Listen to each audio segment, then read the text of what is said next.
L'argent gouverne le monde. Personne n'en possède davantage que l'investisseur financier BlackRock.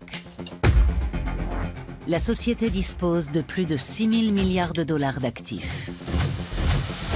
Ils proviennent majoritairement de gros investisseurs, mais aussi de millions de petits épargnants.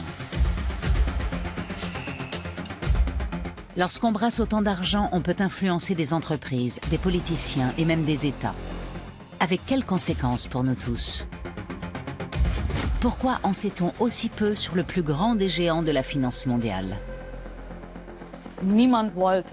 Personne ne voulait me parler autrement que sous couvert d'anonymat.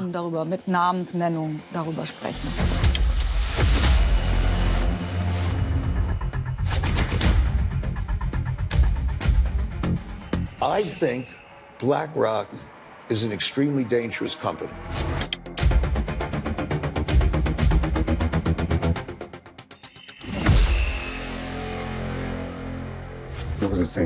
On disait qu'on nageait avec les requins.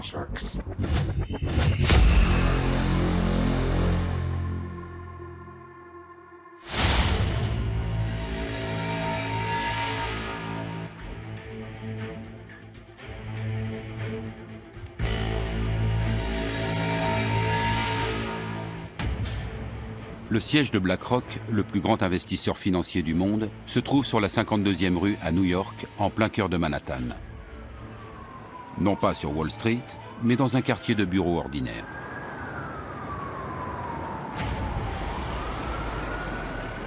L'édifice est ouvert au public. Le rez-de-chaussée abrite une boutique de design ainsi qu'un café. Un pianiste est là pour créer une ambiance raffinée. Une cascade artificielle et de la verdure forment une oasis de bien-être.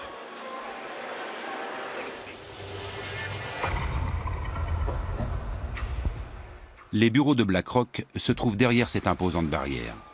Le soir, les livreurs de repas se bousculent au portillon. Quand on travaille ici, on ne compte pas ses heures. Les affaires passent avant tout. À la tête de la société, Lawrence D. Fink, surnommé Larry. C'est le gestionnaire d'actifs le plus puissant du monde. Ses 14 500 employés brassent plus de 6 000 milliards de dollars. Aucune autre société au monde ne gère autant d'argent. Un tel succès ne tombe pas du ciel. Il faut faire preuve de motivation, d'ambition, d'intelligence et d'un grand flair. On peut bien sûr avoir de la chance et engranger 1 milliard en un an. Mais ensuite, il faut maintenir ce niveau, décrocher de nouveaux clients, parvenir à conserver ses investisseurs et, dans l'idéal, se développer. Et BlackRock ne cesse de croître. Depuis son introduction en bourse en 1999, son cours est monté jusqu'à plus de 400 $. La première action que Larry Fink a tenue dans ses mains en valait à peine 14.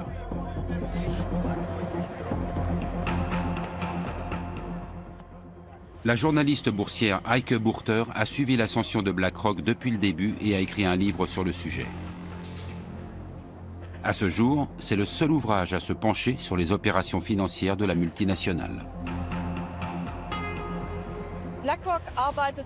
BlackRock travaille avec ce que Wall Street appelle OPM, Other People's Money, l'argent des autres. C'est celui que les financiers préfèrent utiliser. BlackRock a même érigé cela en système. Il travaille avec l'argent de fonds de pension, d'assurance et de petits épargnants. Toute personne désireuse d'investir son argent peut s'adresser à BlackRock, qui va l'investir pour elle. Parmi les clients de BlackRock, on trouve de gros investisseurs, comme le fonds souverain norvégien ou le fonds de pension californien CalPERS. Les sommes placées se comptent souvent en milliards. À partir d'une dizaine de millions, BlackRock fournit un conseil personnalisé.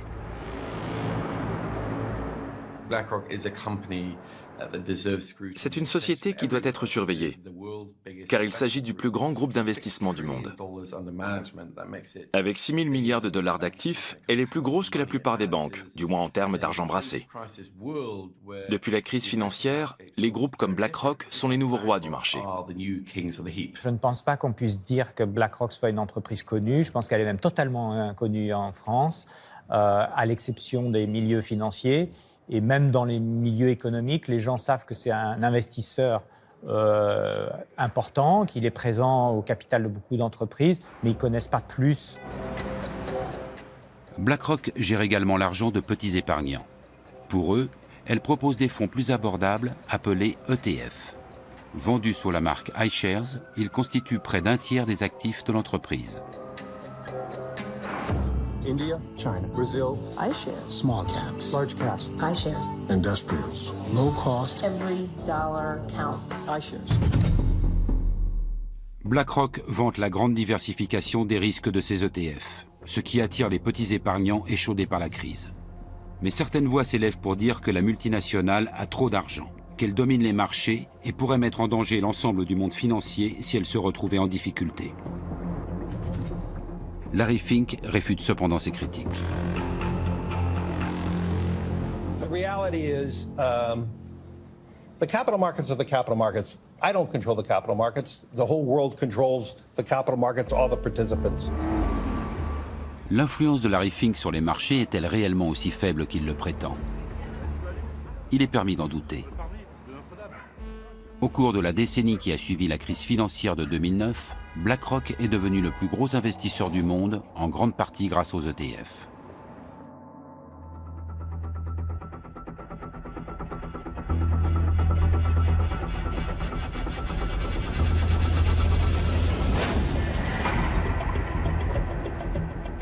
Juin 2009. Alors que la crise tient le monde entier en haleine, BlackRock rachète pour 13,5 milliards de dollars la filiale d'investissement de la banque britannique Barclays, ruinée. Une transaction colossale. Du jour au lendemain, BlackRock voit le montant de ses actifs doubler. Mais plus important encore, la société se lance dans la commercialisation d'ETF. Les ETF ont pris de l'ampleur après la crise. On a alors vu se développer la plus longue bulle financière de l'histoire, qui ne cesse de grossir depuis maintenant une dizaine d'années. Et au cours de cette période, les ETF ont littéralement explosé. Et leur croissance se poursuit. Pas une fois ils n'ont été ébranlés. Depuis 2009, des centaines d'ETF inondent les marchés boursiers. BlackRock permet à n'importe qui d'investir même de petites sommes.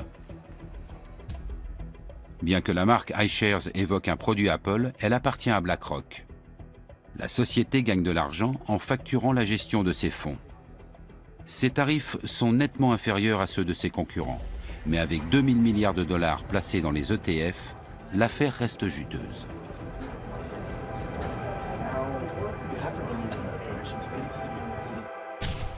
Le sigle ETF signifie Exchange Traded Funds, c'est-à-dire fonds négociés en bourse. Le principe est simple. On achète non plus des actions individuelles, mais la valeur d'un indice boursier. Prenons un exemple. Si quelqu'un achète un ETF qui réplique les performances du CAC 40, il investit en fait dans les 40 entreprises qui y sont répertoriées. Désormais, la valeur de l'ETF suivra toujours celle de l'indice. Si le CAC 40 grimpe de manière globale, l'ETF augmente aussi. S'il chute, l'ETF baisse également. Ainsi, plus personne ne décide des actions qu'il faudrait acheter.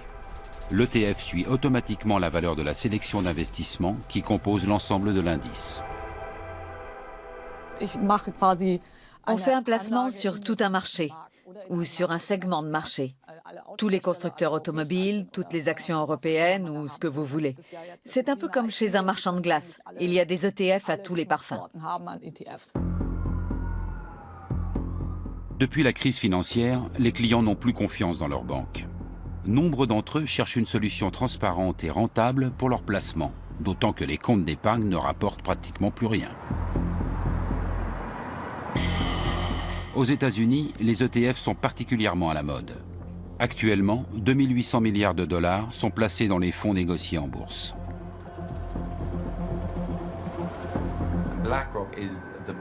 BlackRock est le plus gros pourvoyeur d'ETF. Cela nous a permis à tous d'épargner à moindre coût. Mais l'énorme pression que cela a créée a contraint les gestionnaires d'actifs traditionnels à baisser leurs tarifs. L'an dernier, le prix de ces services est tombé à un niveau historiquement bas, 2 fois moins élevé qu'il y a 20 ans. Tout le monde a fait d'énormes économies. Mais l'euphorie suscitée par les ETF retombe soudainement en 2015 lorsqu'une légende de Wall Street s'en prend par surprise au produit phare de BlackRock. Pour son coup d'éclat, l'investisseur en fonds spéculatif Carl Icahn choisit une émission télévisée dans laquelle le ton est généralement plutôt amical.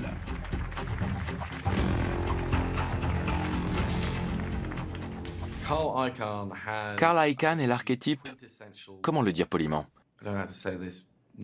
C'est l'archétype du type qui est tellement riche qu'il se fout tout simplement de tout. Il peut dire ce qu'il veut.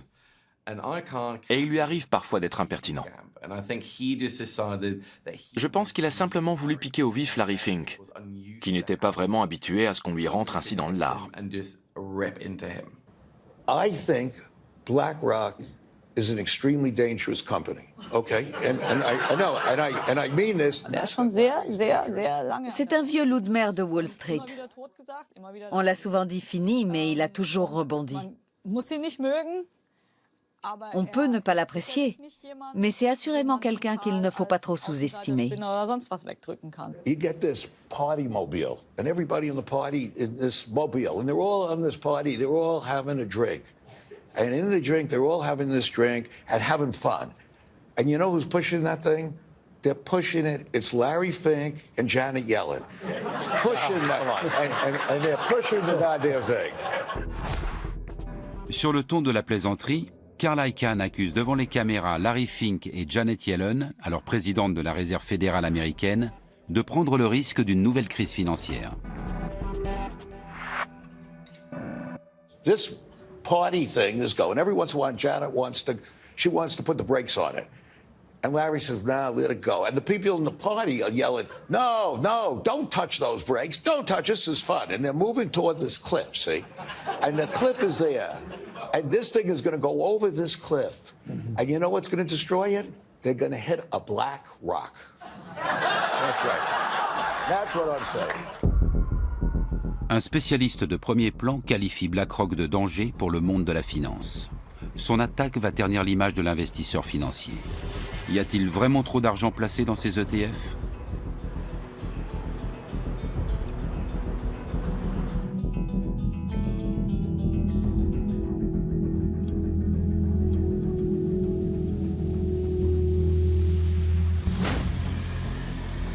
Depuis la crise financière, l'Europe est unanime sur un point. Plus jamais l'argent du contribuable ne doit servir à sauver les banques. Depuis 2014, c'est la BCE, la Banque centrale européenne, qui est chargée de les réguler et de les contrôler.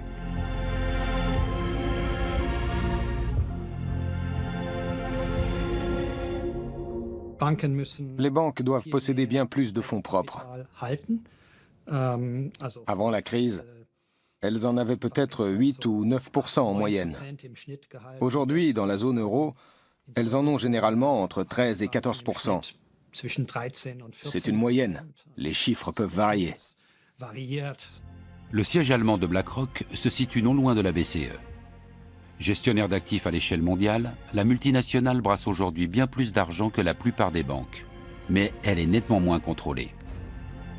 Puisque ce n'est pas un établissement bancaire et qu'elle n'accorde pas de crédit, elle n'est pas considérée comme étant d'importance systémique. On dit qu'un établissement présente une importance systémique dès lors qu'il est susceptible, en cas de difficulté, de provoquer dans le système financier un choc qui pourrait avoir un effet négatif sur l'économie réelle. Voilà comment je définirais l'importance systémique. BlackRock pourrait-elle être classée dans cette catégorie? Selon une étude du Conseil de stabilité financière, un organisme de surveillance créé par le G20 à la suite de la crise, les activités de BlackRock ont pris des proportions considérables. Si pour une raison quelconque ses clients venaient à vendre en bloc leurs ETF, tous les marchés boursiers pourraient être menacés. Et dans leur sillage, des milliers d'entreprises dont les actions plongeraient.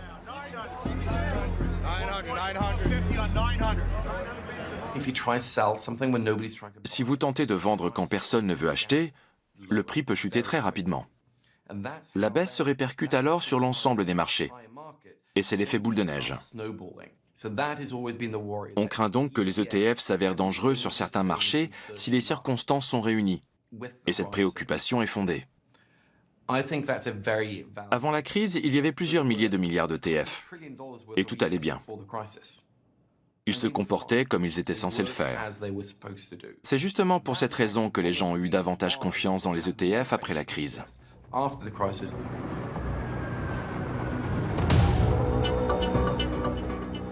Même si les ETF ont bien résisté à l'époque, certains signaux indiquent qu'ils pourraient un jour en aller autrement. Comme lors du krach éclair de mai 2010, où les cours plongent subitement. Une grande partie des transactions concernent des ETF. Ce correspondant à Wall Street n'arrive pas à y croire.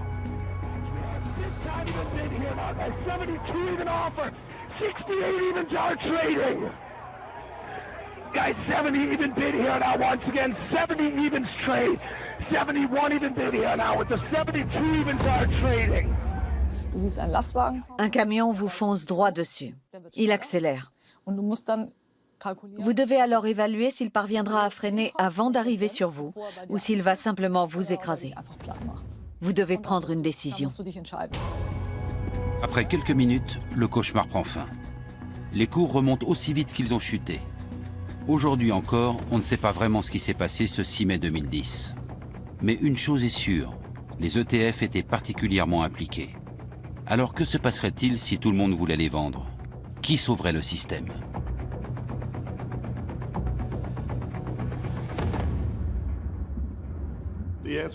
J'en sais rien.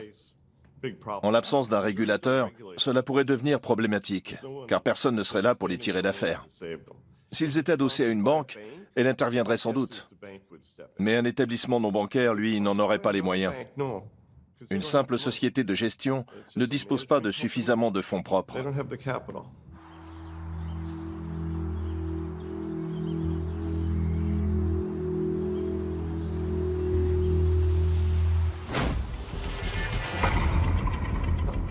Les fournisseurs d'ETF devraient-ils donc aussi constituer des réserves comme les banques? Ils disposeraient alors de moins d'argent pour spéculer et de moins de possibilités de faire des profits. Un scénario cauchemardesque pour les gros gestionnaires d'actifs comme BlackRock.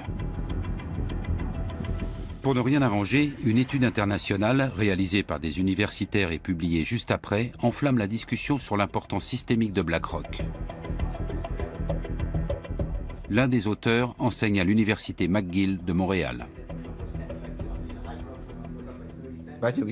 Je ne sais pas si notre étude prouve son importance systémique. En tout cas, elle indique que nous devons repenser le problème de la stabilité des marchés financiers. Il ne faut plus seulement réguler les banques, que l'on sait réglementer car on connaît très bien les risques qu'elles peuvent présenter, mais aussi les autres instituts financiers. L'étude s'intitule sobrement « Qui a peur de BlackRock ?» Les résultats n'ont a priori rien d'extraordinaire. Dès que BlackRock investit sur les marchés avec ses ETF, on constate un net retrait des autres investisseurs. Visiblement, la simple présence de la multinationale inquiète les autres gestionnaires financiers. L'explication est explosive.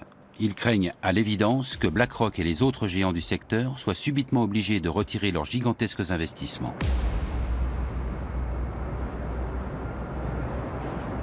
Le problème, c'est que si mes investisseurs viennent me voir pour me dire que la valeur de leur portefeuille a chuté et qu'ils voudraient récupérer leur argent, je dois revendre leurs actions alors même que leur prix est à la baisse.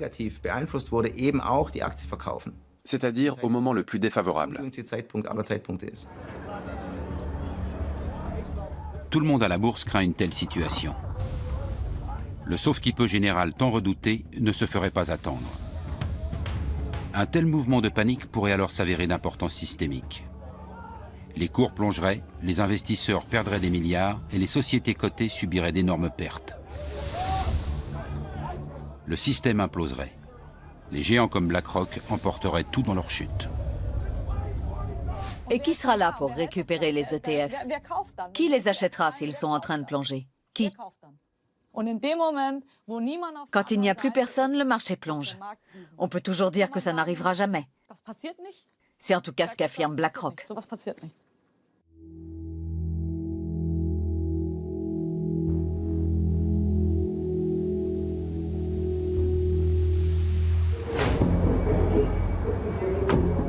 nous nous rendons en Californie pour rencontrer un ancien salarié de BlackRock. Nous devons lui garantir un anonymat total. Il a trop peur que cette interview ne compromette son avenir professionnel.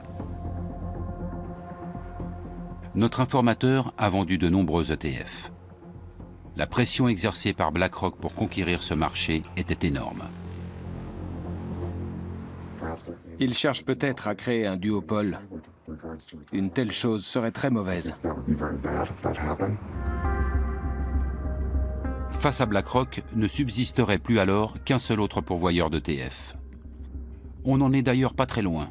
Avec Vanguard, le numéro 2 du marché, BlackRock se partage déjà les 2/3 du marché américain. En Europe, les iShares représentent près de 50% des ETF. Des millions d'Américains veulent sécuriser leur épargne retraite grâce à des ETF. Ils placent une partie de leurs revenus chez BlackRock qui leur versera plus tard une pension.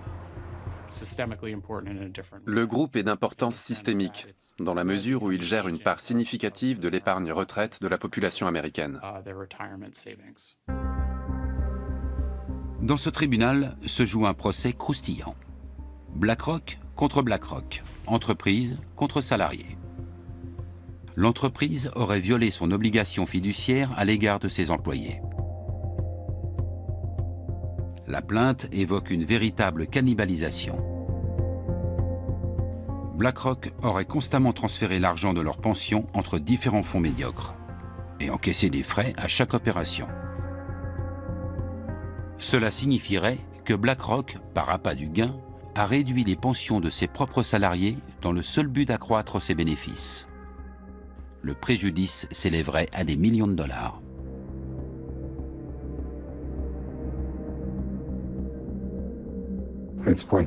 Il est probable que BlackRock fera traîner la procédure encore des années et que je ne touche finalement pas un centime. J'estime que BlackRock a manqué à son obligation fiduciaire. Si elle avait pris ses responsabilités au sérieux, elle aurait dû être plus transparente sur son barème tarifaire. Le gros risque qu'ils courent, c'est de voir leur réputation entachée. Une grosse fraude qui saperait la confiance dans leur gestion serait bien plus dommageable pour eux qu'un problème financier.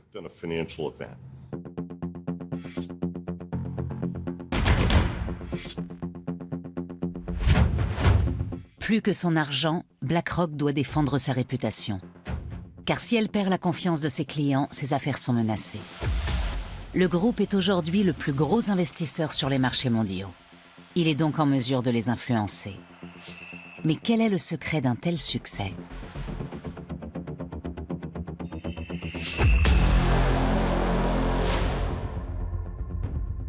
BlackRock est actionnaire de milliers de sociétés. Apple, Microsoft, Facebook, Shell. L'entreprise a placé ses fonds partout. Et même si cet argent est un simple prêt de ses clients, Larry Fink et ses gestionnaires peuvent en disposer à leur guise. Larry Fink a créé un écosystème comparable à celui d'une banque. Le groupe gère et génère beaucoup d'argent. Dès qu'il investit dans un nouveau secteur, les cours de la bourse grimpent immédiatement. Il pèse si lourd qu'il influence le marché. En Allemagne, BlackRock est un gros actionnaire dans les 30 plus grandes entreprises du DAX. Il en va de même en France, où la multinationale possède de larges parts dans les sociétés du CAC 40 comme Airbus, Renault ou L'Oréal. BlackRock est la cheville ouvrière des marchés financiers. C'est chez elle et chez les autres gros investisseurs institutionnels que les investisseurs américains et du monde entier placent leur épargne retraite. Ces groupes investissent pour nous. Ils sont les intermédiaires qui garantissent nos pensions et le bon fonctionnement des marchés. Ils ont une grande responsabilité.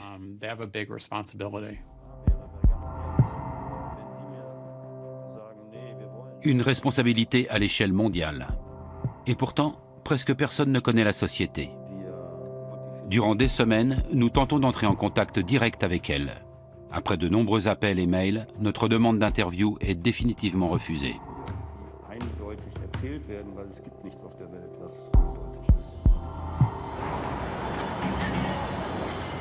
La journaliste Heike Burter en a elle aussi fait l'expérience. Depuis bientôt 20 ans, elle écrit sur Wall Street pour diverses rédactions. Mais au cours de ses recherches pour son livre sur BlackRock, elle s'est heurtée à un énorme mur de silence. Oui, en effet. Et quelque chose m'a surprise. Même parmi les gens extérieurs à BlackRock, ceux qui y avaient travaillé autrefois, qui espéraient y entrer un jour ou qui collaboraient simplement avec la société, personne ne voulait me parler autrement que sous couvert d'anonymat.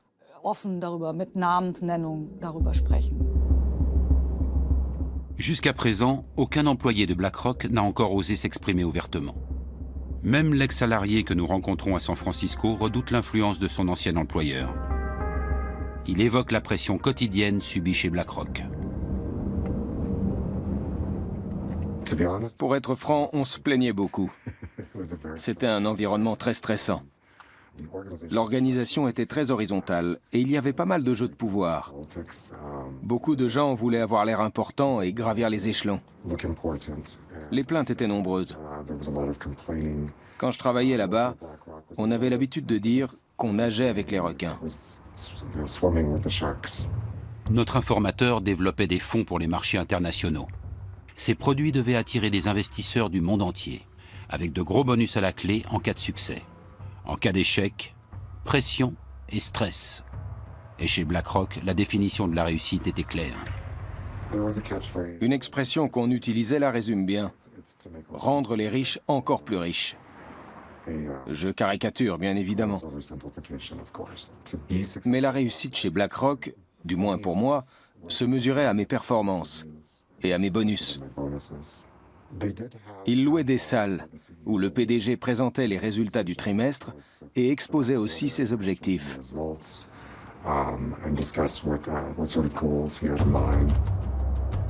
Ce qui se passe à l'intérieur de la société ne fuite presque jamais. Suivant l'adage, discrétion est mère de confiance. Mais qu'est-ce que BlackRock a de plus que les autres ?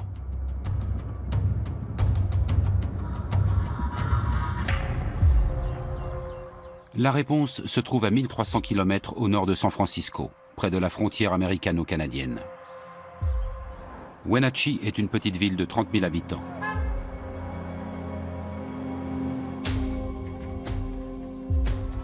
Le climat y est propice à la culture des fruits. Wenatchee s'est autoproclamée capitale mondiale de la pomme. Mais sa principale source de revenus provient d'ailleurs. Microsoft, Yahoo et d'autres y sont implantés car le barrage de Rocky Ridge leur fournit de l'électricité relativement bon marché. Exception faite des vergers, c'est assez désert. Et au milieu de ces pommeraies se trouve aussi BlackRock. Dans ce qui ressemble à des entrepôts, se cachent les serveurs informatiques du plus grand investisseur financier du monde. Jour après jour, ils explorent le monde numérique à la recherche de tout ce qui pourrait être utile pour l'industrie financière.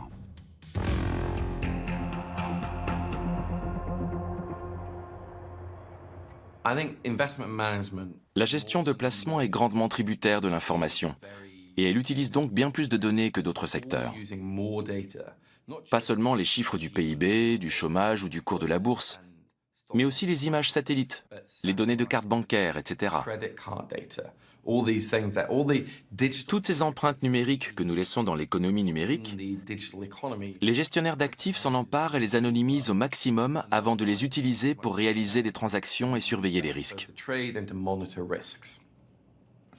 Et dans ce domaine, Larry Fink a une longueur d'avance. Le moindre mouvement boursier, la déclaration la plus anecdotique d'un ministre, tout est enregistré par les ordinateurs de BlackRock. La popularité des actions sur les réseaux sociaux sert également à évaluer la valeur des placements. Et tout cela sans intervention humaine. BlackRock a développé son propre programme d'analyse surnommé Aladdin. Une intelligence artificielle qui prend de nombreuses décisions toute seule. C'est évidemment le système qui est à la base de la gestion de risque, qui est la spécialité de BlackRock et qui permet effectivement de faire ce type d'investissement avec des coûts faibles. Dans le conte, le garçon des rues, Aladdin, avec un seul dé, s'enrichit avec l'aide d'un génie. Chez BlackRock, c'est le système informatique Aladdin avec 2 dés qui enrichit l'entreprise. Le programme réalise chaque semaine 200 millions de calculs afin de conseiller ou déconseiller certains placements. Prenons un exemple. BlackRock veut savoir si cela vaut la peine d'accorder des prêts immobiliers dans une région donnée.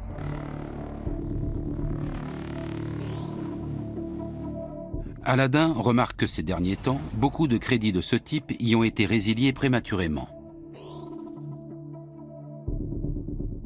Dans la masse des données, il découvre une constante. La région compte une proportion importante de cadres d'une grande société informatique.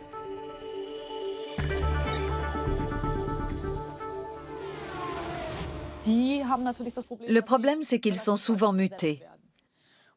Alors BlackRock dit, sachant cela, nous n'allons pas investir dans des hypothèques ici, parce que si les gens déménagent souvent, elles nous reviendront quasiment à chaque fois.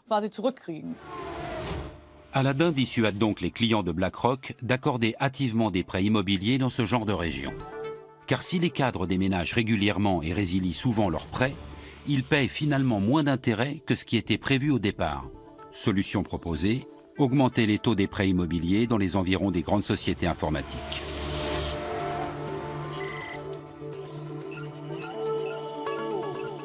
Mais Aladdin rapporte encore plus d'argent à BlackRock dans bien d'autres secteurs.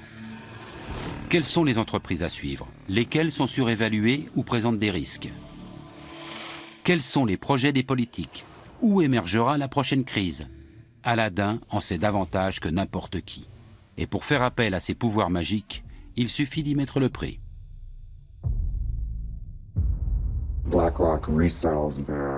BlackRock conditionne les informations qu'elle collecte en fonction des besoins et les revend à de très grosses entreprises qui pourront ainsi gérer leurs propres actifs.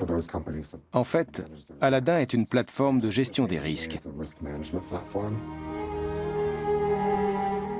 Aladdin est la clé de tout.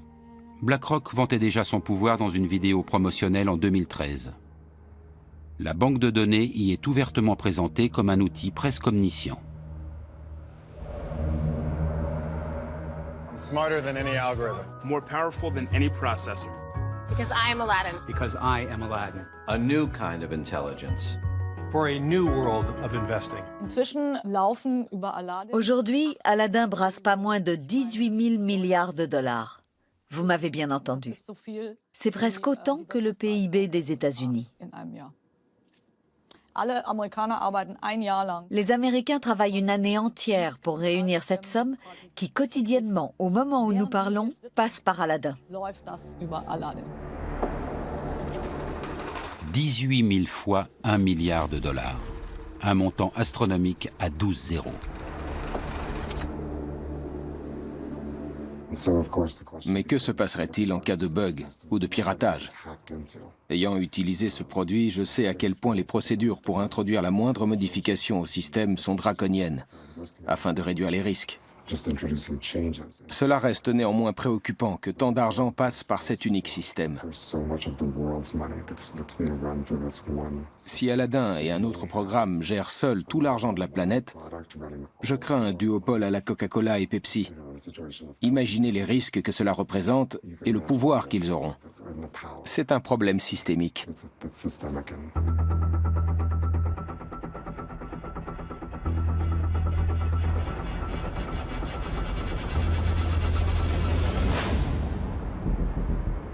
À la fin des années 1970, il n'y a pas de meilleur endroit que Wall Street pour gagner de l'argent rapidement.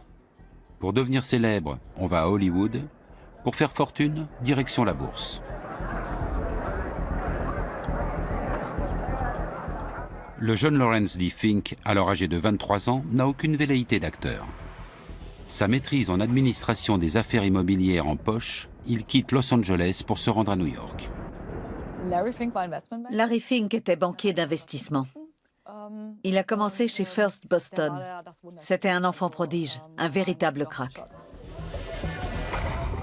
Les traders d'alors travaillent dans d'immenses salles de marché et réalisent des gains incroyables. L'actuel PDG de BlackRock aurait joué pas moins d'1 milliard de dollars en bourse avec son service. Mais soudainement, le conte de fées prend fin. J'ai étudié de nombreux grands chefs d'entreprise et ils sont presque tous milliardaires. J'ai constaté que souvent, au début de leur carrière, ou parfois au milieu, ils ont connu un gros échec personnel qui leur a fait perdre énormément d'argent, voire leur emploi. La malédiction de Wall Street frappe Larry Fink au milieu des années 1980. À la suite d'une baisse des taux d'intérêt, des propriétaires échangent leurs anciens prêts onéreux contre de nouveaux prêts à des taux plus avantageux. Larry Fink ne l'a pas vu venir et se retrouve soudain avec sur les bras une montagne d'actions dont plus personne ne veut. Il a perdu 100 millions de dollars et est devenu persona non grata dans sa banque. D'autres sont passés par là. Quand vous prenez un tel bouillon, on vous évite dans l'ascenseur comme si vous étiez pestiféré. Plus personne ne veut être vu avec vous. Vous devez alors vous tourner vers autre chose. Ce qu'il a fait. J'ai effectué des recherches pour savoir s'il avait été licencié ou s'il avait démissionné. C'est difficile à dire, mais c'est probablement lui qui est parti. En 1988, Larry Fink parvient à convaincre la société d'investissement Blackstone de créer avec lui une nouvelle entreprise. Blackstone Financial Management mise sur une gestion des risques la plus parfaite possible. Peu après, Larry Fink en change le nom. BlackRock est né. Elle se caractérise par l'incroyable accent qu'elle met sur le risque, sous toutes ses formes, au point que cela en devient presque obsessionnel.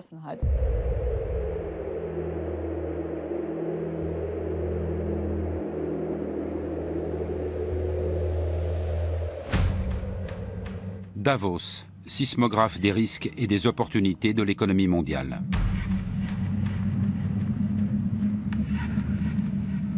Une fois par an, jusqu'à 5000 policiers et militaires lourdement armés sont mobilisés dans ce village suisse où l'élite financière de toute la planète organise son forum économique mondial. Davos est une plateforme idéale, car les PDG de toutes les grandes entreprises, notamment technologiques, sont présents et viennent y puiser des connaissances. L'accès au forum est réservé aux participants dûment accrédités. Et seuls les chefs d'État sont autorisés à venir accompagnés de leur garde du corps. Davos offre aux grands de ce monde des possibilités illimitées d'étendre leur réseau.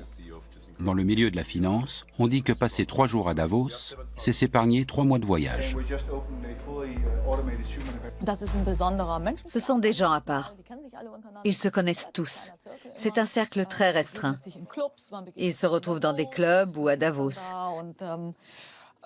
Ils s'assoient ensemble et discutent de l'état du monde, des inégalités sociales et des moyens d'y remédier. Ils évoluent dans les hautes sphères. Et BlackRock a toujours voulu être de la partie. Larry Fink rencontre ici des chefs d'État, des hommes politiques ou des PDG.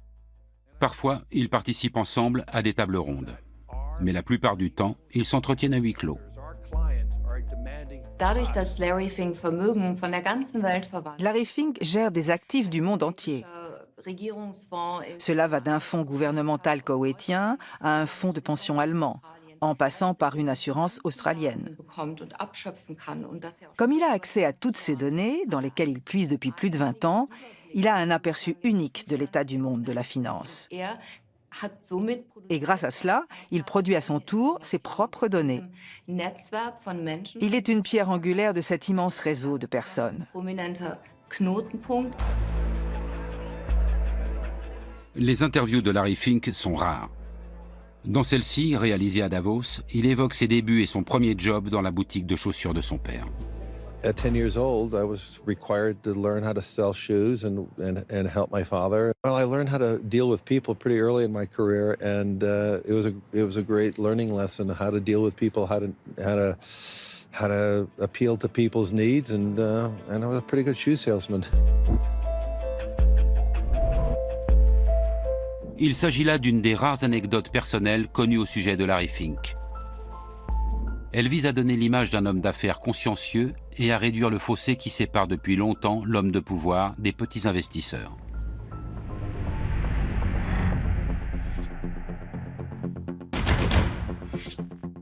Malgré un incident de carrière, le PDG de BlackRock est aujourd'hui l'un des hommes les plus influents du monde de la finance. Il doit avant tout son ascension au logiciel d'analyse des risques Aladdin, qui offre à BlackRock un avantage considérable en termes de connaissances. On ignore ce qui est réellement stocké dans cette base de données. Quoi qu'il en soit, Aladdin prend de lourdes décisions en matière d'investissement à l'échelle mondiale. L'utilisation de ce programme pose la question de l'influence qu'il confère à BlackRock sur notre société.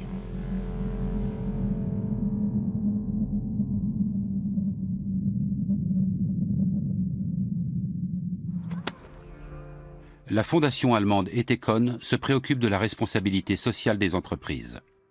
Ces dernières années, ses militants se sont intéressés à plusieurs reprises à BlackRock. Ils ont notamment passé au crible les déclarations publiques de Larry Fink. Our asset owners, our clients are demanding us to focus on things like ESG, to focus on societal needs. They are now looking for examples in which they can invest. And so I do believe the power of the community. I do believe the power of society is forcing the companies to navigate. Spricht davon, dass Unternehmen Il dit que les entreprises ou les grands groupes devraient s'inquiéter pour leur image, car les jeunes les scrutent de plus en plus sur les réseaux sociaux.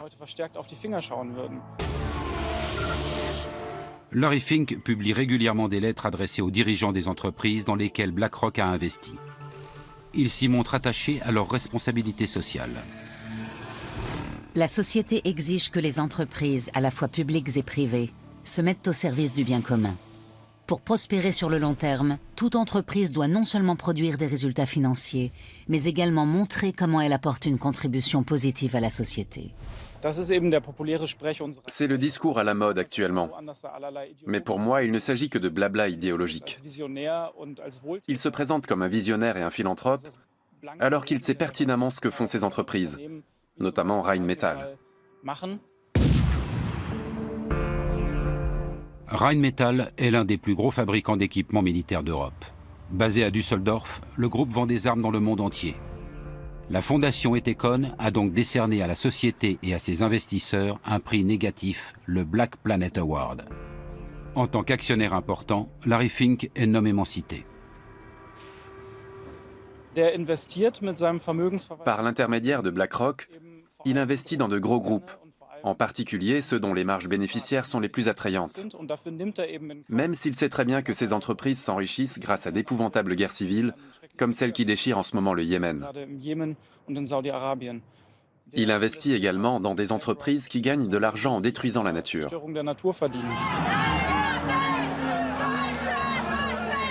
BlackRock s'enrichirait-elle grâce à l'industrie de la guerre?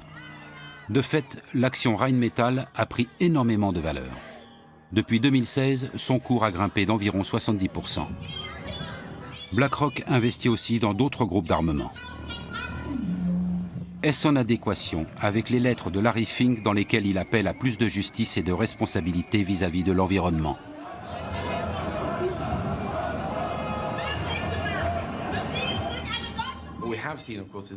Larry Fink aime bien envoyer chaque année sa lettre aux dirigeants d'entreprise pour leur donner ses directives. Mais comme le Financial Times et d'autres journaux l'ont déjà fait remarquer, ce discours ne correspond pas toujours à ce que disent les gestionnaires de fonds de BlackRock au conseil d'administration des entreprises. En d'autres termes, les déclarations d'intention de Larry Fink n'ont rien à voir avec la réalité. BlackRock privilégie les investissements les plus rentables et non les plus éthiques. Comme avec Rheinmetall, qui continue de vendre des armes à l'Arabie Saoudite par l'intermédiaire de filiales, et ce, malgré l'interdiction d'exporter décrétée par le gouvernement allemand. Et peu importe si le régime saoudien torture ses ressortissants et assassine les journalistes indésirables. On l'a notamment vu avec l'affaire Jamal Khashoggi. Peu après, une conférence devait avoir lieu en Arabie Saoudite et de nombreux chefs d'entreprise ont dû reconsidérer leur participation. Larry Fink ne s'y est pas rendu, mais quand on lui a demandé s'il allait cesser toute relation commerciale avec le pays, il a clairement répondu que non. BlackRock refuse de s'exprimer sur le sujet devant notre caméra. Mais dans un document publié en 2018, les choses sont claires. En définitive, un seul critère est retenu par la société au moment de décider si elle soutient ou non la politique commerciale d'une entreprise. Nous voterons contre la direction si l'entreprise ne réagit pas ou ne semble pas agir dans l'intérêt à long terme des actionnaires. BlackRock reconnaît donc indirectement faire pression sur les entreprises lorsque les affaires ne vont pas comme prévu. Dans ce même document, la société indique également qu'elle souhaite promouvoir des critères ESG, c'est-à-dire environnementaux, sociaux et de gouvernance. Mais elle ajoute: les critères ESG sont souvent mal compris et on croit qu'ils impliquent de tenir compte des valeurs sociales et politiques dans le processus d'investissement. Il n'en est rien.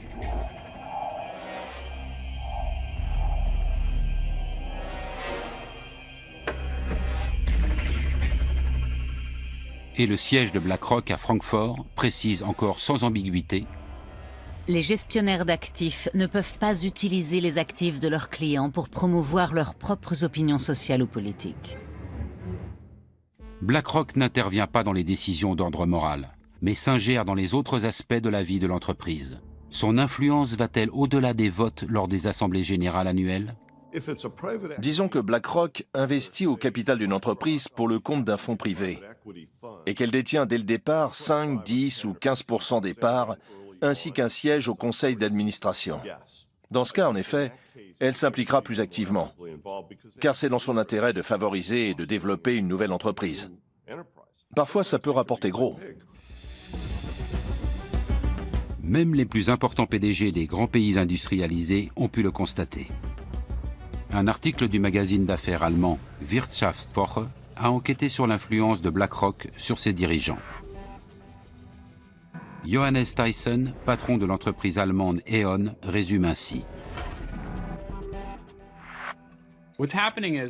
le département gouvernance d'entreprise de BlackRock rencontre ces entreprises, mais ces sociétés elles aussi cherchent à les rencontrer. C'est une réalité. Ils ont de l'influence, mais ils n'ont besoin de rien forcer. Simplement, ils décident.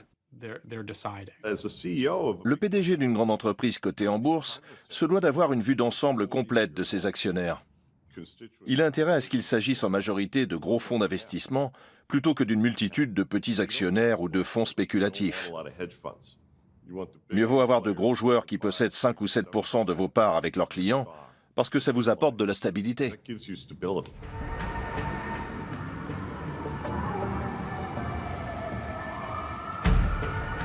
La puissance de BlackRock peut-elle être mise au service d'une noble cause? En décembre 2017, Emmanuel Macron invite à Paris des hommes politiques, des entrepreneurs et des responsables du secteur financier pour la première édition du One Planet Summit. Une décision importante est prise en clôture. Avec le soutien de la France et de l'Allemagne, BlackRock devra développer un fonds censé investir, par exemple, dans les industries durables en Afrique. L'approche de ce projet a été faite à travers effectivement la rencontre entre Larry Fink et le président Macron. Le souhait à la fois de Larry Fink était de s'engager à la demande de ses clients sur des projets d'investissement verts. Et le président Macron est à l'initiative de cette plateforme d'engagement que rejoignent beaucoup d'acteurs du secteur privé et des acteurs de la finance. Larry Fink demande ensuite au président français de lui ouvrir le marché des pays en développement, officiellement pour sauver le climat. Mais on peut aussi penser que la France et l'Allemagne aident tout simplement BlackRock à conquérir de nouveaux marchés et à gagner des investisseurs supplémentaires. On lui propose de sortir de sa zone de confort. Et comme il ne connaît pas particulièrement les géographies des pays du Sud, notamment Afrique, les deux agences de développement, que ce soit la KfW ou l'AFD, sont pour lui un partenaire essentiel pour maîtriser le risque. Aucun projet n'a encore été concrétisé. Une chose est néanmoins sûre. Le fonds ne devrait pas investir dans les pays très pauvres, mais uniquement dans les marchés en expansion. la volonté de BlackRock de quitter sa zone de confort pour sauver le climat a visiblement ses limites. D'autant que le groupe continue d'engranger de l'argent avec des entreprises peu soucieuses de protéger l'environnement. Cette contradiction entre parole et acte a donné lieu à de nombreux actes de protestation. Larry Fink se fait régulièrement épingler pour ses investissements dans les énergies sales comme le charbon, le pétrole ou le gaz. We're here in New York City today outside of BlackRock headquarters to give Larry Fink the only award that he really deserves. An award recognizing him as a climate fraud.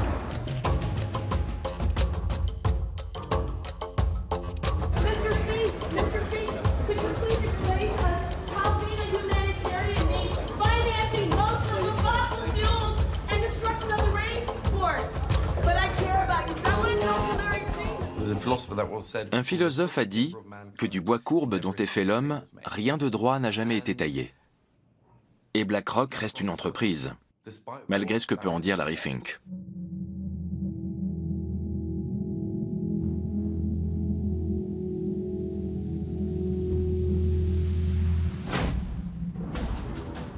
La mainmise de BlackRock grandit à chaque nouvel investissement. Le groupe vote déjà aux assemblées générales de 17 000 grandes sociétés du monde entier et influence donc leur stratégie.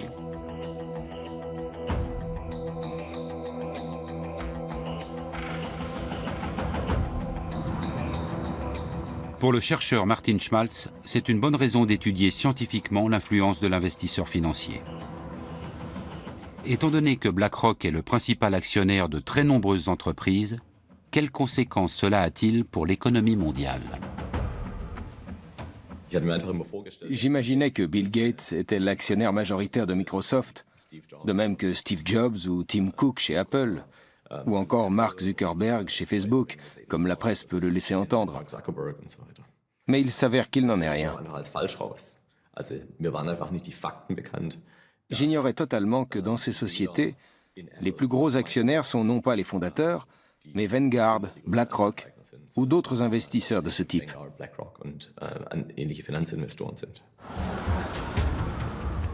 Martin Schmaltz relève notamment que ces groupes investissent dans des entreprises qui sont concurrentes.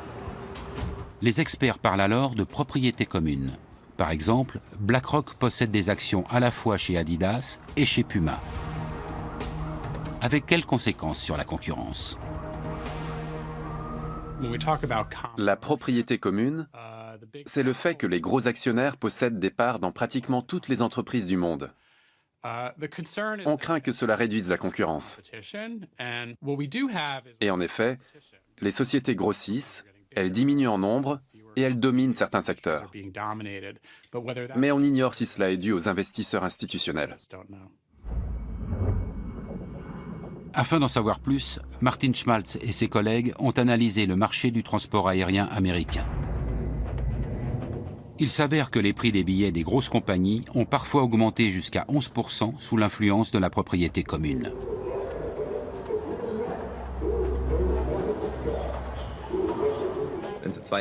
Disons que vous possédez une compagnie aérienne et moi une autre, et que nous décidons d'échanger une partie de nos actions afin de devenir propriétaires à part égale.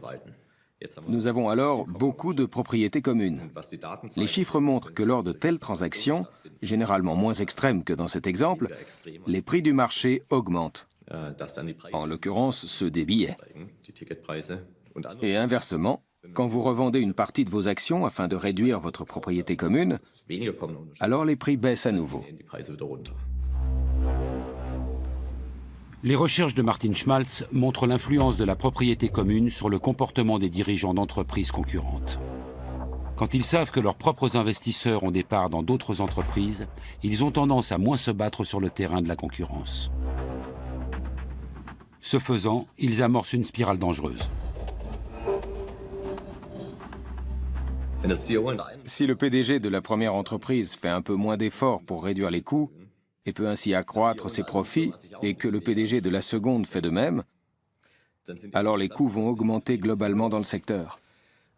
Ça va ralentir la demande et conduire les entreprises à moins produire.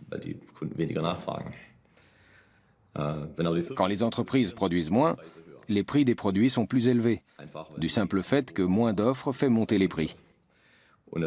On peut donc se retrouver dans une situation paradoxale où les marges augmentent dans le secteur, alors même que l'effort de réduction des coûts est moindre. Cette étude a fait grand bruit dans le monde entier. Même la célèbre université de Berkeley surveille cette nouvelle menace qui plane sur la concurrence.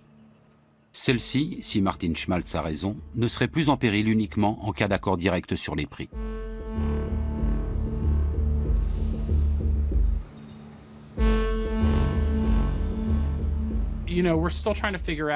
Nous essayons encore de vérifier si tout cela est cohérent, ne serait-ce que dans cette branche. Je dirais pour ma part qu'une seule étude universitaire ne prouve rien. Il faut en mener plusieurs sur un même sujet. Assurément, celle-ci est inquiétante et mérite d'être approfondie, mais elle n'est en rien irréfutable.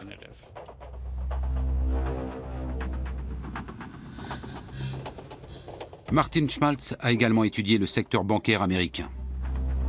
Là encore, plus la propriété commune est importante, plus les frais de compte sont élevés et plus les intérêts perçus par les clients sont faibles. Nous nous sommes penchés sur les banques, mais d'autres se sont intéressés aux prix pratiqués par les grands groupes de semenciers et ont, là aussi, montré les effets de la propriété commune. Une demi-douzaine d'études indiquent que la propriété commune influence la faculté d'innovation des entreprises. Le sujet fait débat parmi les scientifiques. Les médias s'en emparent aussi, car il fait l'effet d'une bombe. Un monde où les grands groupes financiers limiteraient sévèrement la concurrence serait préjudiciable à l'ensemble des économies nationales.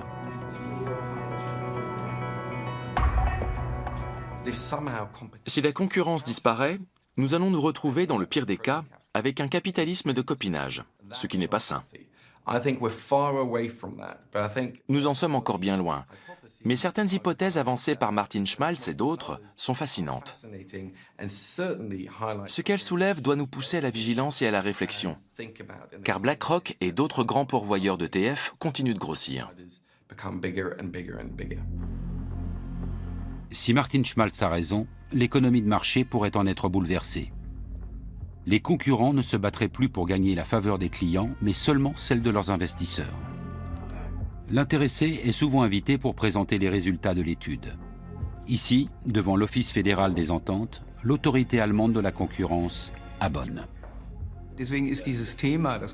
Cette question que Martin Schmaltz a soulevée au sujet de la propriété commune a déjà trouvé son application ici. Nous examinons les choses au cas par cas et nous essayons de voir quels effets cela pourrait avoir sur la concurrence. Mais à ce jour, aucun cas n'a encore mené à une interdiction pour ce motif.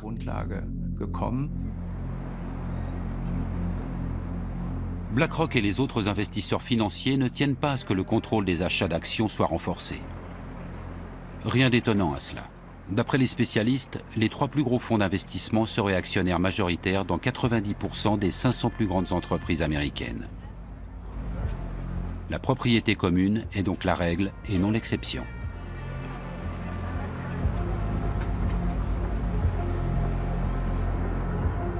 Plus le débat fait rage, plus on voit surgir des contre-expertises censées renforcer la position de BlackRock.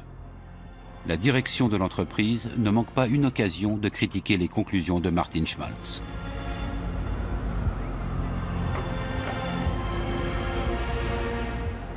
Afin d'examiner les dangers potentiels de la propriété commune pour l'économie, la Commission fédérale du commerce a organisé une audition à New York en novembre 2018. Les allégations de l'économiste allemand menacent les intérêts de BlackRock. La réponse des représentants de la direction de l'investisseur n'en est que plus cinglante.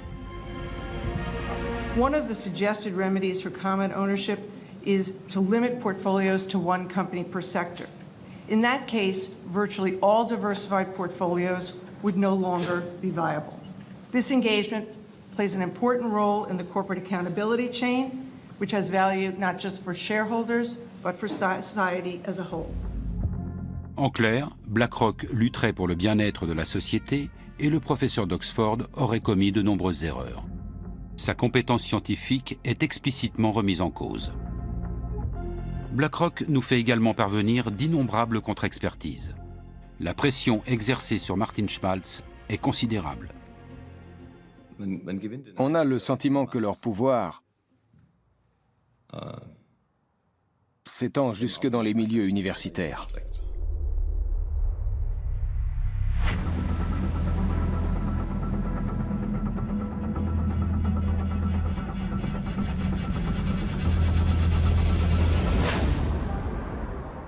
Dans le quartier de Wall Street, personne ne doute de l'impact significatif de BlackRock sur les marchés. Mais comment l'entreprise est-elle devenue si puissante en si peu de temps?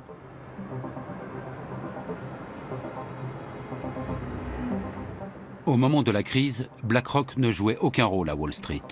Ce sont principalement les banques qui ont failli faire sombrer l'économie mondiale.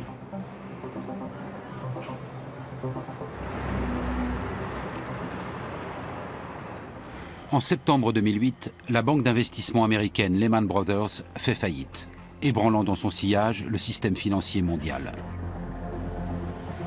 L'une des tâches les plus urgentes consiste alors à déterminer la gravité réelle de la situation pour les divers instituts bancaires.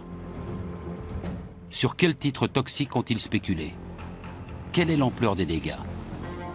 Qui peut répondre à ces questions? Et surtout, à qui peut-on encore se fier?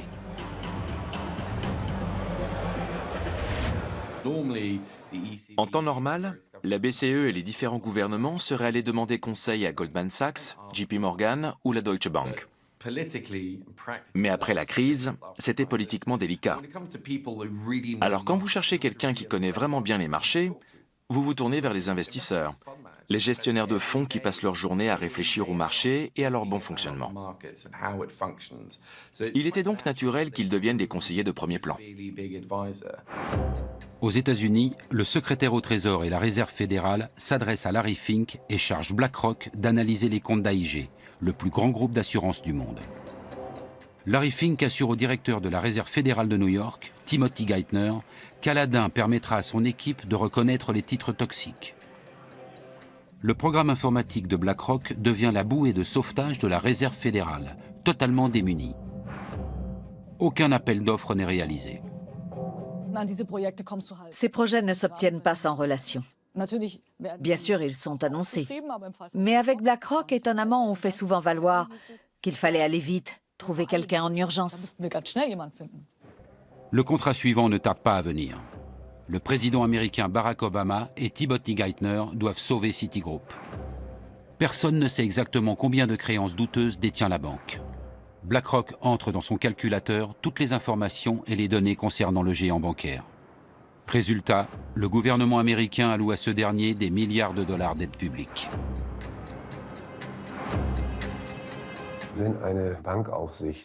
Si l'autorité de contrôle du secteur bancaire ne peut pas définir elle-même les critères de robustesse d'une banque, elle capitule. Cette connaissance privilégiée ne peut et ne doit être développée que par ce gendarme lui-même. Et elle doit rester sa prérogative exclusive. Lorsqu'en 2009, Barack Obama nomme Timothy Geithner secrétaire au Trésor, Larry Fink obtient une entrée directe à la Maison-Blanche. Les perspectives s'annoncent exceptionnelles pour BlackRock.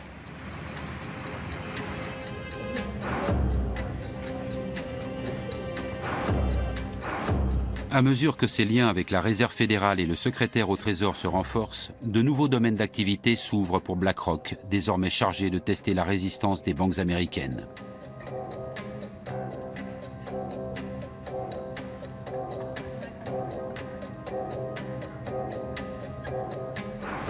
L'Europe aussi fait bientôt appel au service de BlackRock. À la suite de la crise financière, l'Union européenne renforce la réglementation sur les banques. En 2014, la BCE est chargée du contrôle bancaire européen.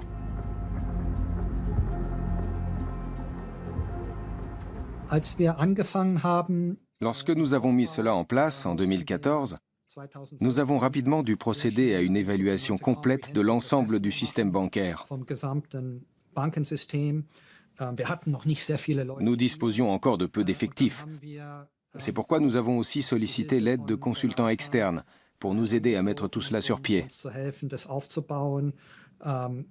L'avantage, c'était que certains travaillaient pour d'autres autorités de contrôle international.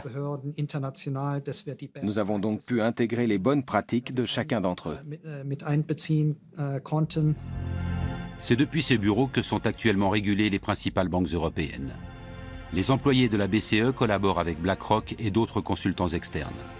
La plus haute autorité de contrôle public en Europe partage ainsi ses données économiques les plus sensibles avec BlackRock. Larry Fink ne risque-t-il pas de se servir de ces informations pour son propre compte?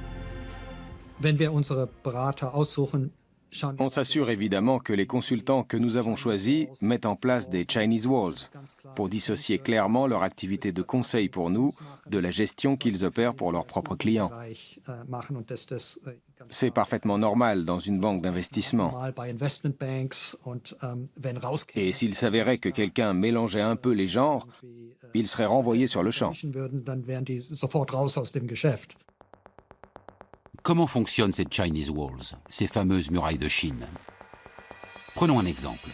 En tant que consultant auprès de la BCE, BlackRock a accès à des renseignements exclusifs sur la valeur d'une banque. En théorie, la multinationale pourrait utiliser ses connaissances à son avantage pour spéculer à Wall Street. Mais cela serait totalement illégal. Par conséquent, les services d'analyse et d'achat doivent être séparés par une barrière infranchissable. Chaque société embauche à cet effet des employés supplémentaires censés protéger ces murailles. Ces gens sont assis à côté des gestionnaires de fonds et leur disent « Vous ne devriez pas faire ceci. Vous ne pouvez pas parler à ces personnes. » Ou encore « Vous devez déclarer cela. » Il y a aussi différents programmes de contrôle informatique. Nous savons que l'être humain excelle dans l'art de contourner ces contrôles. Le souvenir de la crise est néanmoins encore très frais. Pour l'heure, il y a quelques pommes pourries dans le panier, car il y en a toujours. Mais cela ne constitue pas une menace imminente. Les Chinese Walls peuvent-ils réellement prémunir contre tout délit d'initié? Le doute est permis lorsque l'on revient sur la crise de l'euro. En juillet 2015, BlackRock a en effet acheté des obligations d'État grecques au moment même où le monde entier spéculait sur une prochaine chute de leur valeur. Ce que presque personne ne savait à l'époque, c'est que BlackRock venait d'éplucher les comptes des banques grecques à la demande de la BCE. BlackRock a-t-elle utilisé illicitement ces informations? Peu de temps après, la faillite de la Grèce a été évitée et les primes de risque sur les obligations d'État grecques ont chuté, ce qui s'est avéré rentable pour la multinationale. Pour sa défense, BlackRock rappelle qu'elle est une société réglementée. L'équipe de consultants indépendants qu'elle a montée en 2008 est, dit-elle, strictement séparée des services d'investissement, y compris physiquement. En outre, elle est régulièrement soumise à des contrôles techniques et opérationnels. Le Chinese Wall, c'est le grand mythe de la finance, c'est ce qu'on a toujours dit. C'est la raison pour laquelle on a séparé, notamment aux États-Unis, toutes les activités entre le marché, les activités de détail. En général, ça fonctionne un certain temps. Et puis, comme dans toutes les murailles, il y a toujours des trous par lesquels les choses peuvent passer. En Grèce, le groupe américain éveille à nouveau les soupçons. Alors que le pays lourdement endetté est pressé par l'Union européenne de privatiser ses bâtiments publics, BlackRock investit dans l'immobilier avant tout le monde. C'est l'ancien banquier Paskalis Bouroris qui organise la privatisation pour le compte de l'État. Peu de temps après, il obtient un poste de direction dans la succursale grecque de BlackRock. Pour la BCE, les conseils d'une société de fonds financiers sont chers, même avec les Chinese Walls. Mais elle espère reprendre bientôt son indépendance. D'année en année, au fil des tests de résistance, le rôle des consultants s'est amenuisé. Il est fort probable que d'ici 2020, nous ne fassions plus appel à aucun d'entre eux et que nous utilisions notre propre expertise.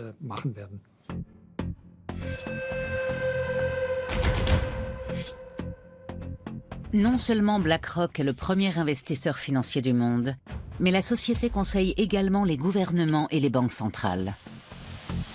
Beaucoup craignent que cette activité lui donne accès à des informations sensibles sur le système financier, qu'elle pourrait utiliser à son avantage. Mais même si BlackRock ne tire aucun parti de ses connaissances d'initié, une question se pose. À quel point est-elle liée au monde politique ?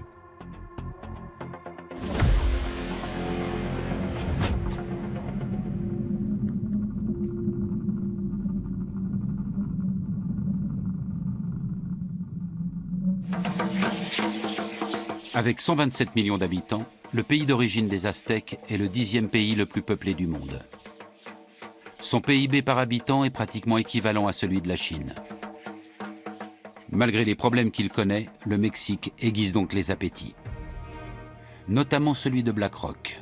Depuis 2008, le groupe américain investit massivement dans ce pays.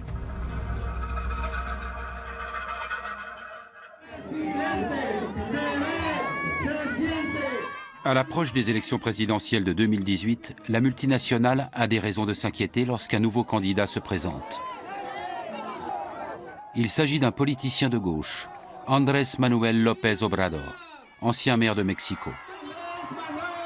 Beaucoup d'investisseurs craignent qu'il ne nationalise d'importants secteurs de l'industrie, comme le souhaitent nombre de ses partisans. Le candidat le plus fort était alors M. López Obrador, l'actuel président du Mexique. C'était celui qui allait le plus à l'encontre des courants politiques et économiques dominants en vigueur dans le pays depuis des décennies.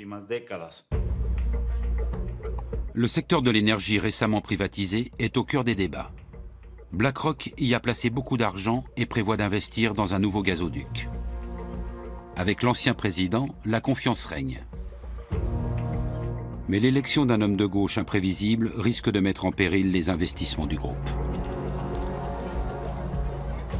Et ce, précisément au Mexique, le pays préféré de Larry Fink.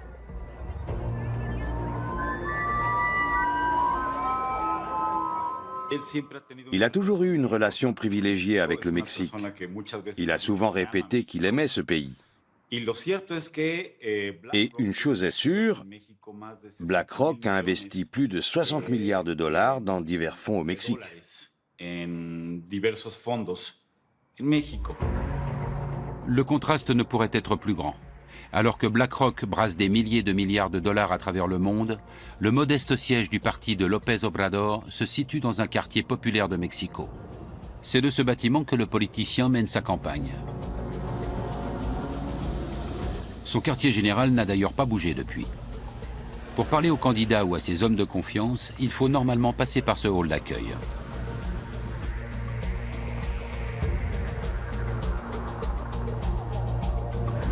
Larry Fink en est toutefois dispensé lors de sa venue en mai 2018. Avec d'autres gestionnaires financiers, il a le privilège de rencontrer le politicien de gauche dans un hôtel de luxe. Le contenu de leur discussion reste confidentiel. Toujours est-il que le candidat Obrador déclare alors publiquement que les fonds d'investissement américains restent les bienvenus au Mexique. Je crois que cette rencontre a été, et j'insiste sur ce point, une marque de confiance. Ça allait bien au-delà d'une simple démonstration de bonne volonté. Peu de temps après, López Obrador est élu à la tête du pays. Le peuple attend de lui qu'il combatte la corruption et la criminalité en pleine explosion. Mais beaucoup veulent aussi renationaliser des secteurs de l'économie privatisés dans lesquels BlackRock a placé des milliards. Cependant, après sa victoire électorale, le nouveau président n'en parle plus et il n'en reparlera sans doute plus jamais. Car aucun dirigeant mexicain ne peut se passer de l'argent de gros investisseurs étrangers comme BlackRock. La probabilité que le président Obrador confisque ou chasse les capitaux étrangers investis au Mexique dans le secteur de l'énergie est nulle, pratiquement nulle, pour une simple question de survie. Aucun organisme international, que ce soit le FMI, la Banque mondiale ou la Banque de développement, ne prêterait de l'argent au Mexique pour compenser ces sommes.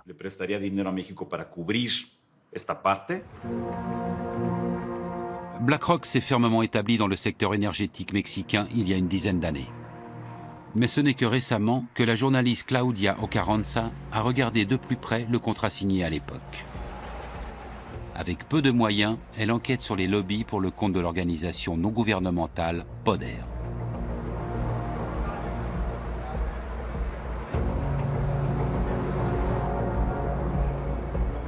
Pour des raisons de sécurité, nous ne pouvons pas filmer l'extérieur de son bureau.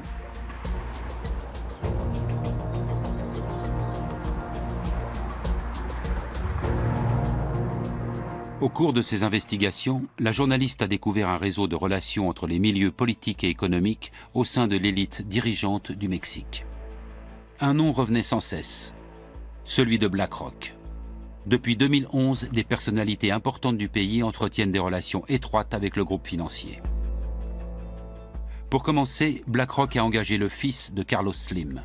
Le premier entrepreneur du Mexique, à l'époque l'homme le plus riche du monde, était en très bons termes avec la multinationale. Peu après, BlackRock a engagé Gerardo Rodríguez Regordosa.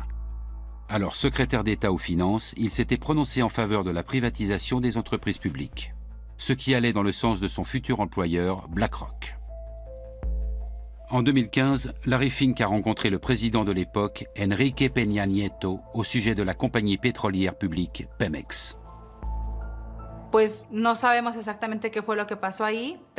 On ne sait pas exactement ce qui s'y est dit, mais il existe un mémorandum d'entente entre BlackRock et Pemex. Il n'est donc pas difficile de comprendre à quoi a servi cette réunion. Pemex, qui était une entreprise publique, est devenue une entreprise semi-publique. Cela signifie que son capital a été ouvert aux investisseurs privés nationaux ou étrangers. Claudia Ocarranza a eu accès au mémorandum. Il prévoit la création d'un bureau d'études commun à BlackRock et Pemex, ayant pour but de soutenir leur collaboration dans des projets énergétiques au Mexique. Le contrat proprement dit, qui contient tous les détails, reste à ce jour confidentiel. Officiellement, car il s'agirait d'un secret commercial et que cela pourrait menacer la relation entre BlackRock et Pemex, ainsi que la concurrence. Aujourd'hui encore, on ignore quel est le pourcentage maximal que BlackRock peut détenir dans une entreprise énergétique, ou quelles sont ses obligations en termes d'investissement. On n'en sait toujours rien. Mais la journaliste est parvenue à découvrir certains détails. BlackRock a accès à de gros projets énergétiques comme le gigantesque gazoduc Los Ramones. Avec un partenaire, la multinationale a injecté 900 millions de dollars pour développer cette infrastructure qui va relier le centre du Mexique au site de production de gaz de schiste au Texas. C'est le début d'une série d'investissements considérables dans le secteur énergétique mexicain. Malgré le changement de gouvernement et l'arrivée d'un président de gauche, BlackRock consolide toujours davantage son influence. Pour la seule année 2018, ils ont placé 85 milliards de dollars dans des fonds d'énergie renouvelable. Cela représente pratiquement 90% des fonds dont ils disposent. Et ils continuent d'investir dans le secteur de l'énergie. BlackRock fait partie des principaux investisseurs étrangers au Mexique. Outre le secteur de l'énergie, BlackRock s'intéresse surtout aux fonds de pension mexicains. En 2014, la Banque nationale l'autorise à investir une partie de l'épargne retraite des Mexicains. En d'autres termes, BlackRock a accès à l'argent de nombreux retraités et est chargé de sécuriser leur rente. Un marché immense.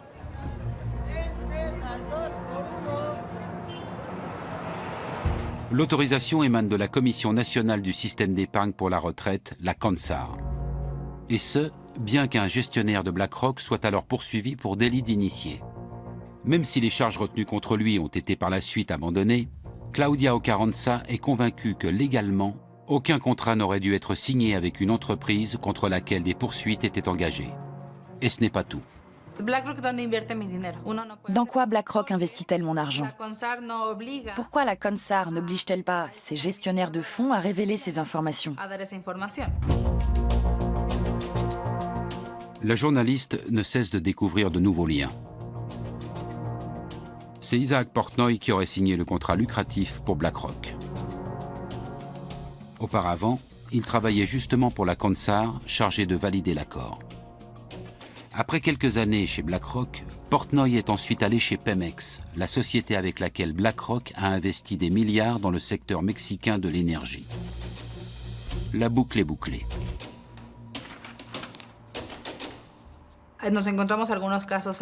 Nous avons rencontré quelques cas comme celui de BlackRock et Isaac Portnoy. Il est important de préciser que nous n'avons aucune preuve que celui-ci ait fait quoi que ce soit d'illégal. Mais nous savons qu'il siégeait à la CONSAR, qui réglemente les fonds de pension au Mexique. Un cas classique de pantouflage.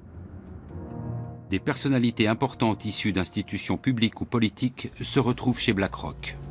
Et inversement, en fonction des besoins.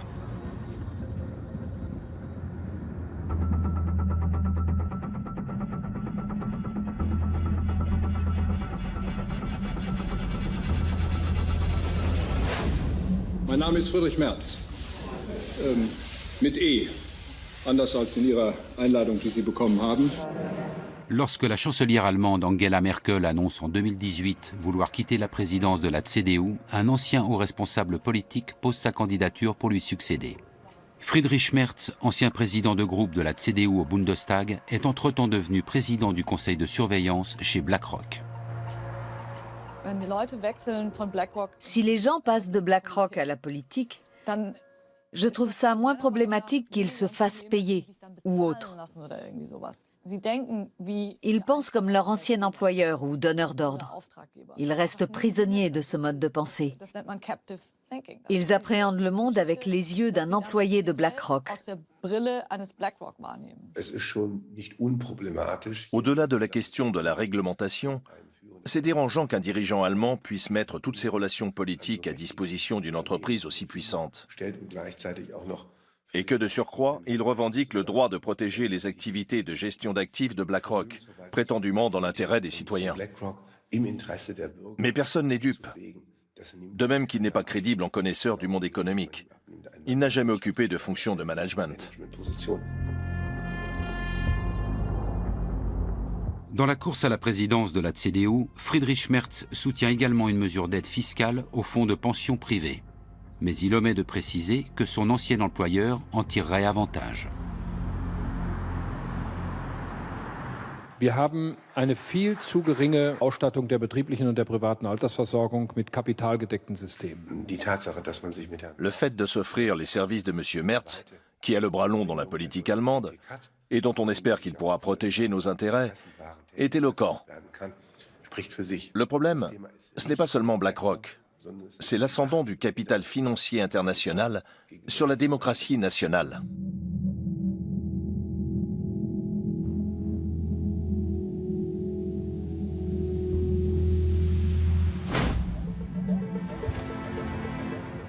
En France, 5 mois après l'élection présidentielle de 2017, une rencontre mémorable a lieu à l'Élysée.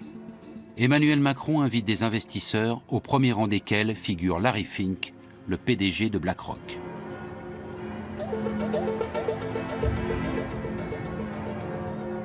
Le président français souhaite attirer les grands gestionnaires de fonds du monde dans l'Hexagone. Voilà pourquoi il avait déjà rencontré Larry Fink à plusieurs reprises, peu après sa prise de fonction.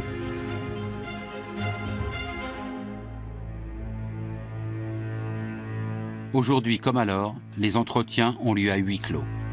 Macron ne veut aucune caméra.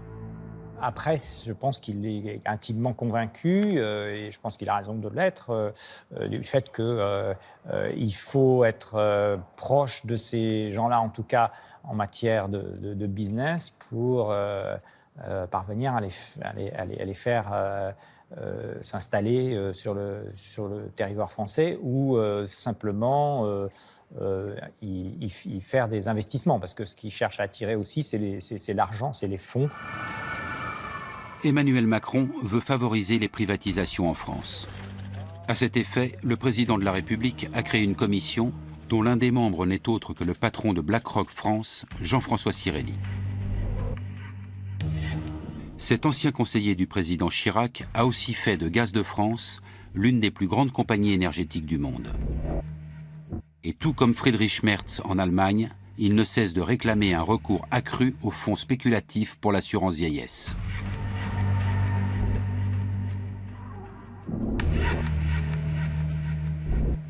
Nous faisons une étude chaque année pour savoir ce que veulent les Français pour leur retraite. En même temps, ils sont conscients que les régimes obligatoires ne suffisent pas pour assurer le niveau de vie qu'ils souhaitent à leur retraite. Et donc, je crois qu'il est très important qu'il y ait un nouveau pilier et qu'il y ait un nouveau pilier pour développer ces produits.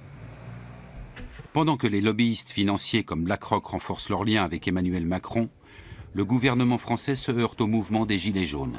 Ces derniers s'élèvent contre ces réformes économiques libérales et sont révoltés contre les politiques qui laissent les géants de la finance se partager le monde entre eux.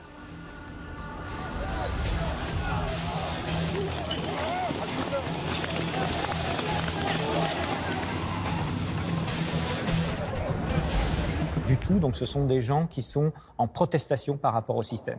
Alors, est-ce que cette protestation par rapport au système, elle est due à la financiarisation et à BlackRock et à tous ses amis de la finance? C'est un peu rapide. Ce qui est vrai, c'est que le système de la finance lui-même a été générateur d'un niveau d'inégalité assez important et que la protestation de ces gens-là, elle est aussi contre les inégalités.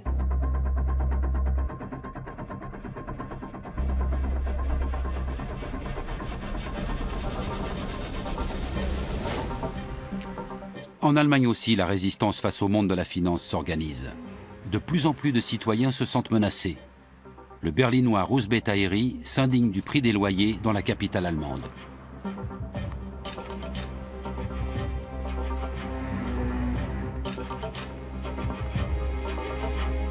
Il est particulièrement révolté par l'influence des investisseurs financiers au sein de l'entreprise immobilière Deutsche Wohnen.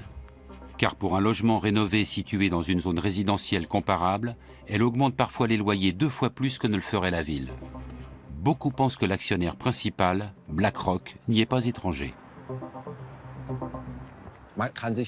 Difficile de croire qu'une entreprise milliardaire comme BlackRock, ou plus exactement multimilliardaire, délaisse un tel investissement. Ils font ce qu'ils veulent.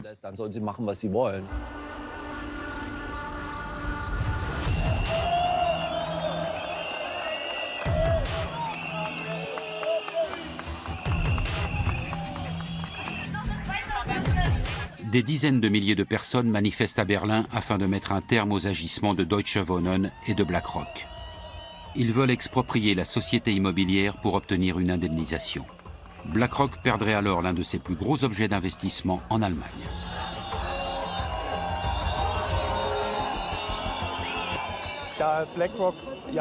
BlackRock possède aussi des actions de Deutsche Wohnen. Elle doit détenir près de 10% des parts. Ils préfèrent préserver leurs dividendes plutôt que d'entretenir les logements. Ils sont aussi chez Vonovia et dans toutes les grandes entreprises. BlackRock a tout intérêt à ce que les loyers augmentent. Russ Betairi a déjà récolté 70 000 signatures en faveur de l'expropriation. La colère contre les spéculateurs et les augmentations éhontées des loyers est si grande que le monde politique est bien obligé de prendre son initiative au sérieux.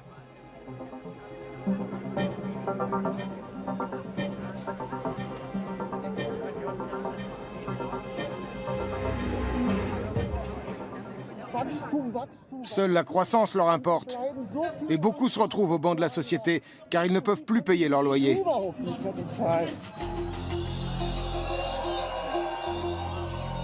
La pression de la rue a déjà fait bouger les choses. Le débat qui a suivi la manifestation a conduit à un gel des loyers durant 5 ans, ce qui a fait chuter le cours de l'action Deutsche Wohnen d'environ 20%. Pour BlackRock, c'est une source de revenus sûre qui menace de se tarir.